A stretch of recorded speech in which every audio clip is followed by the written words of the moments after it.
याचं ऑब्जेक्शन या ठिकाणी घेतलं जाणार आहे. पाय पुढे असल्याचं ऑब्जेक्शन आलेले सेमी 6 मध्ये.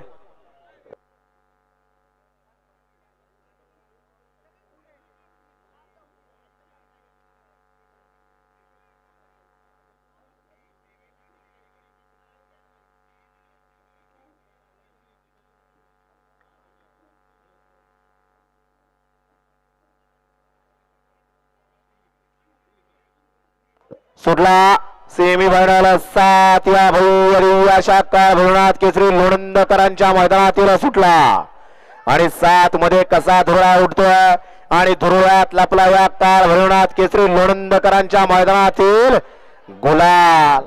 आड्याल मण्या पडतोय, पड्याल तिकडं वेगाचा शेवट सर्जा पडतोय आणि बाजी मारली कुणी.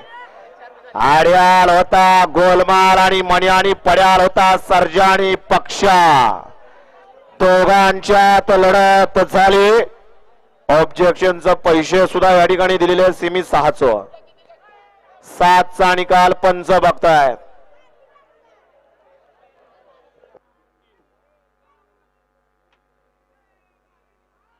जरा राजू सेठ सतीश शेठ निकाल सांगा. हा आणि क्वार्टरला 4. सेमी फायनल 7चा निकाल आणि निकाल 7चा निकाल. तास क्रमांक 2 वरून धावली गाडी श्रीनाथ प्रसन्न बाळापासून राजवीर पप्पू सेठ जगताप पीजे ग्रुप सासवड या गाडीचा फायनल साठी 1 नंबर आला आणि क्वार्टर फायनल तास क्रमांक 4 वरून धावलेली गाडी आई काळवायपासून तोजवणेपासून निष्णायपासून कुमार यज्ञेश अभिजित भैया पवार साखरवाडी. जय अभिजित भैया पवार साखरवाडी नंद्या फॅन्स क्लब.